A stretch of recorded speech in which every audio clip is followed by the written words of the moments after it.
Time right now is 7:28 on the 28th of January actually, and I'm on my way to Michaela's house for a quick training session. Got my yoga mat.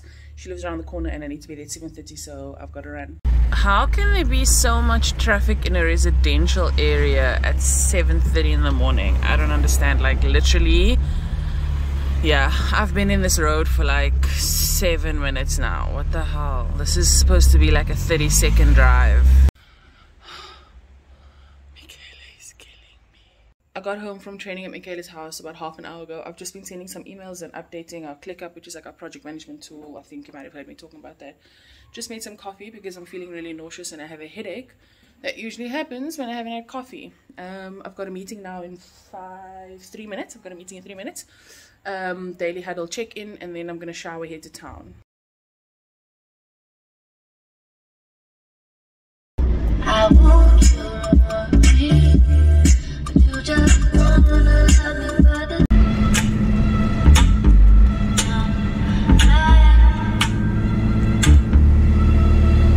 Guys, look at the traffic now. What's happening? Yo. Yeah.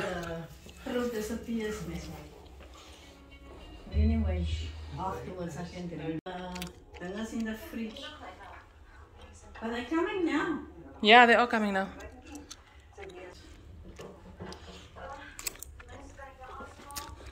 I just came to stop at my grandmother's house to say hello. You're going to work now? Yes, I'm going to work. Now I'm on my way to meet Fadz at the President Hotel. It's just going to be the two of us today. The other girls are working from home. You think so too, Mr. Jailer? I'm talking to you, Jailer. Stop calling me a prisoner. I'm sorry that I'm subjecting you to my singing right now, but I love the song.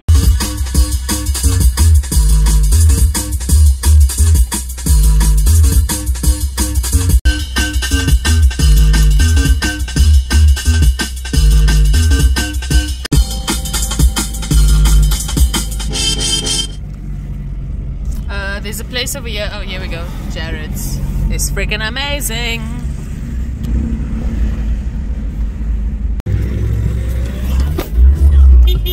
Wait!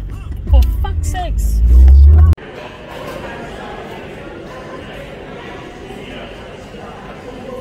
To the President Hotel with Fadz. And I set up my laptop. And yeah, we're gonna do work things. I'm a little bit sad because they only start serving lunch from 12 and they only do breakfast buffet, and I'm so hungry. Fadz is in the same boat as me. I'm so hungry and I really want to eat, but now we have to wait, so I guess I'll just wait the 15 minutes then. Just been in meetings for like the last 45 minutes since I got here, but now we're finally gonna order food. It's almost 1 o'clock and I have another meeting in 18 minutes. This meeting that we were meant to have at 1 o'clock is running late, so while I'm waiting for the client to join the meeting, I'm just going to prep for my Voice of the Cape interview, which is airing tonight at around 7 p.m, but I'm going to do a pre-record because I'm not available later. Thanks. Ooh, that looks amazing.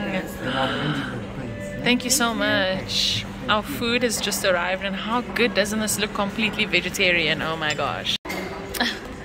So whenever we order food at any restaurant, Fadz always has to do the Instagram things. Oh my gosh. I'm so excited. I just finished eating. Our pasta was like super delicious. Now I'm going to sit in my car. I'm so out of breath because I've literally been rushing this entire day.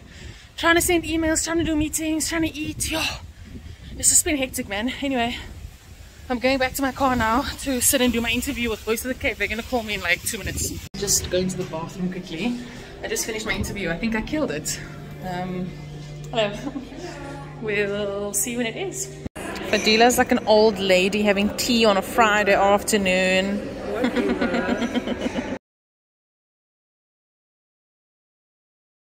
We just got a dessert to share. How pretty doesn't this look? Oh my god, I'm so excited. So this is so funny. Firstly, like my lipstick needs a touch up. I get that. Just like forget that for a second, right? So this is so funny because we're working on this new movie and it's like a very sex positive movie, right? So we were putting together like these influencer packs and whatever, and we're working with a bunch of brands, and some of the brands that we're working on are like intimate toy brands, so like sex toy brands, you know what I'm saying? Anyway, but because we always work from coffee shops, it's so awkward when you have to like do the research or like go on the company's website to like find something or whatever. So I'm sitting here, obviously you can see there's like space behind me, and Fadz is here by the wall, and I'm just like, Fadz, we need to swap because I need to work on this now, and like I don't want to be opening up all these websites and then people are walking past like, what the fuck is this girl working on? We just finished our final meeting for the day. Oh my gosh, I'm so happy, I'm so excited. I'm normally like not the kind of person who gets excited for work to be over, but I'm gonna jump in that pool right now. We are sitting at the pool and the weather's really nice. There's just a lot of people and now I'm too shy to walk into the pool. Let me hit you. You're gonna hit me for being shy? Yes. You don't have to be shy. But I am though.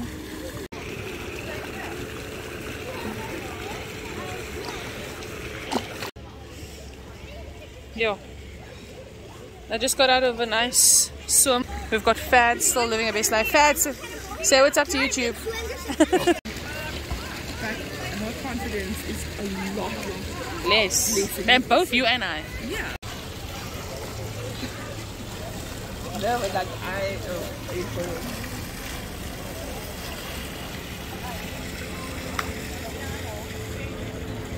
Guys, wait, listen to this. So, I was telling Fadz a story, right? And I was like, oh yeah, yesterday I ran into this lady in Boekhop and we're talking, and she was like, the auntie was like, oh my god, hoe gaan het met jou? And wara fish paste. And Fadz is like, wait, what did you just say? And I was like, wara fish paste. And Fadz is like, what does that mean? I've never heard that before. But I don't understand because Fadz is colored. Wait, I don't understand because Fadz is colored. Like, how does she not know what wara fish paste means? School colored. We were like, Mom remembered Melrose. No, fam. Fam. I kid you not, I heard it on the radio. If you are watching this channel right now and you are colored and you don't know what wara fish paste means, we can't be friends, bro. I'm self-conscious.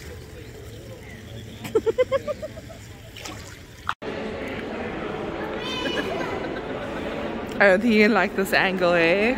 You don't think I'm gonna like it? Yeah, like everything is showing. Oh, sorry, no, wait. But now I'm done with my socks, sorry. Oh my gosh, literally had the best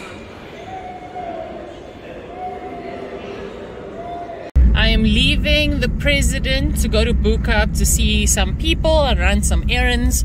My face is so dry from the chlorine in the water, and I don't even have like anything to put on it, but it's okay. At least I somewhat still look okay. I literally, look how much I burnt, and I was just in the pool for like a short amount of time. Sorry to those people while I'm filming while they're trying to walk over the road. Anyway, my battery is also quite low, so I don't know how much longer I'm going to keep this video going for, but let's see what happens. My hometown.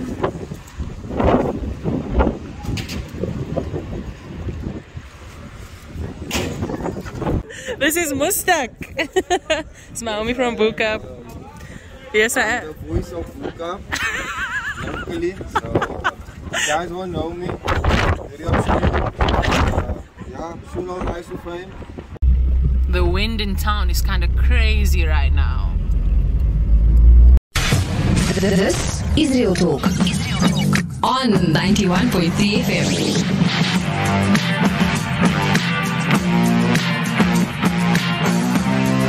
And welcome back to it. You are still tuned into Voice of the Cape Radio on 91.3 FM, and it's Real Talk. We're continuing the conversation around the social media sphere and its many dynamics. And joining the conversation now is a dynamic young woman who slowly but surely built a digital empire using the multiple avenues that the online world has to offer.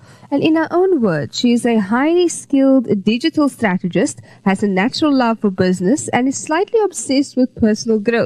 She's also an activist at heart and has chosen businesses and art as a mediums for bringing about change. Hailing all the way from Boekhop and joining us online now is Chief Strategist at that network and Managing Director at Teen Communications, Ms. Shakirah Dramat. Assalamu alaikum, Ms. Dramat. Shukran so much for availing the time. Wa alaikum salam to you and the listeners. Shukran for having me. I'm excited to talk about all things digital. Fantastic. It's great to have you. So first and foremost, while social media may have many mental health downsides, so to speak, tell us more about its benefits. There are so many benefits, especially if you are trying to build a business. But I think the most important thing for me, and one that's often not spoken about, is that it's a really great artistic and creative outlet. For someone like myself, I consider, creativity to be very important to me, but I'm not good at the traditional art things such as drawing or singing, etc. And I just really found digital as another canvas for me to display and, my creativity and use it to create different things. So that's the one thing. But then number two, of course, it's also really great to just build community. It helps you realize, especially in difficult times, that you're not alone, that there are other people who are going through similar things to you. I've often found myself in depressive or anxiety sort of episodes, and I'll log online and look for a video on YouTube or something where someone shares a similar experience, and it just really helps, to create that sense of community.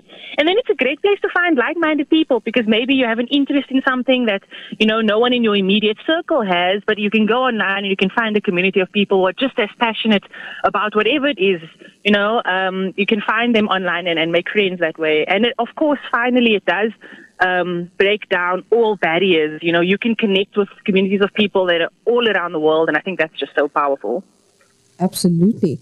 And what goes into keeping up appearances on social media? Can forcing a superficial mood, in your opinion, become detrimental? Yes. I think for me personally, I value authenticity a lot. So I don't struggle with this particular thing as much as other people who want to always be upbeat online. But, if I'm going through a difficult period, I'll say it. I'll post on Instagram like I'm having a really difficult mental health day or whatever the case may be. But it is extremely draining, especially because as you build a following online or, whether it's for you or your business or whatever the case may be, as you build that following, people have a sense of entitlement to your space and your energy. And you also now have a community of people that you become responsible for in a way. So, they expect you to post, they expect you to be online, they expect you to have answers within your niche, no matter what that niche is. If you're posting about cars, if you're posting about business, if you're posting about makeup, fashion, doesn't matter. People come to you for advice and they look to you as an expert within that particular topic. And so they expect you to always have the answers, and that can be, a lot of pressure. Sometimes I feel the pressure as well. So it can be... it can have its downsides if you don't know how to manage it. But on the flip side of that also, having a community is really great. But always needing to find the energy to be online, and especially because of the way the algorithms are built, you have to be consistent if you want to grow. And so it's like a job, if you are serious about social media, it does become a job where you need to do it no matter how you're feeling sometimes. And that can take its toll, yes, definitely. And what are some of your key pieces of advice for it not to become overwhelming? Like you said, authenticity is really key. But beyond that, if you find it tough to keep up with that expectation, what advice do you have? Wow. I think that definitely if you are, again, doing social media as a business or being very serious about it, having a bank of content that you can fall back on is really important. So let's say, for example, I have a YouTube channel for argument's sake. So maybe I'm having a busy week and I don't have time to edit or make YouTube videos this week. It always helps because I have a bank of YouTube videos that I can go back and tap into and post, even if I don't have the time to make one right now. So I think building up that little reserve is really great. And then I think also really assess social media and find the parts of it that are negative or have a negative impact on you. So for me, for example, how when you post on WhatsApp stories or Instagram stories or whatever, you can see all the names of the people who watch your stories, right? Yeah. Personally, I found that has a very negative impact on me when I see the names of the people. So I've made a decision to not look at who watches my stuff. And I know that element of social media has a negative impact on me, so I manage it in that way. If I find things online that make me feel uncomfortable, I will mute them or unfollow them. So really assess social media, and don't say that it's social media that has a negative impact on you. Find the elements of it that you can manage in a way that makes sense for your life, and then do that, and I also, if you are, again, taking it very seriously and want to be a creator, create more than you consume. And that has been, very valuable to me. I don't know if that answers your question directly, but yeah. Absolutely. Very, very valuable advice that we're getting this evening. And we are speaking somewhat conspiracy theories this evening. So I want to find out by you, with cybercrimes such as ransomware and hacking and, the artificial intelligence that's continuously growing, do you think there's a possibility that a new world war could be sparked online? Oh, 100%. We've seen parts of this happening all around the world where government agencies have been hacked, or banks or big businesses and held at ransom, where people say, okay, you have to pay us X amount of money if you want to get your software back or your databases back or whatever. So we have started to see some of that happen, but I don't know if I'm necessarily the best person to answer this question because, I work more in the social media, not so much in the cybersecurity space, but I do think that it's possible without a doubt. And people share or save more and more of their personal information online. We've got our banking, we've got our passwords, we've got all of our wills, our documents, all of those things. Everything is online. And so, on a small scale, but also on a country to country or global level, I do think it's definitely possible, yes. Awesome. And then lastly, what are you looking to achieve with your latest and greatest content that you've been doing? And what has the reaction been? So for me, I have always used social media to kind of, create community, number one. But I think my main purpose is to be the person that I wish I always had when I was growing up. To be honest and authentic and to share, the real truth about the nuances of life. Because I feel like things on social media are very black and white, and people often expect things to be very hard and fast. Whereas I try to show that life is not as simple as you think it is. And, it's okay to sometimes take breaks. It's okay to sometimes have a bad or down period. The latest content that I've been creating now, I've just started my YouTube channel about a month ago, and my subscribers are growing, and the response has been incredible. I try to be very unfiltered with whatever it is that I do. So someone on my TikTok once said to me, "You are like South Africa's big sister." And I'll never forget that. And it was always just like, it was such a nice sum up of what I would really like to achieve online. I really just want to be there for other young people and, give them advice and help them and encourage them to be the best versions of themselves, simply by being the best version of myself.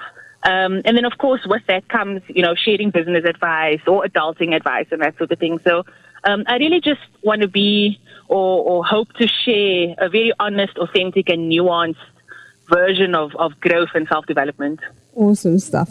Social entrepreneur, speaker, chief strategist at that network and managing director at TN Communications, Ms. Shakirah Dramat. Jazakallah khair, shukran so much for an insightful conversation, and may all the blessings come towards you and your achievements and goals, inshallah. Shukran so much. Assalamu alaikum. Ameen. Shukran so much for having me. Wa alaikum.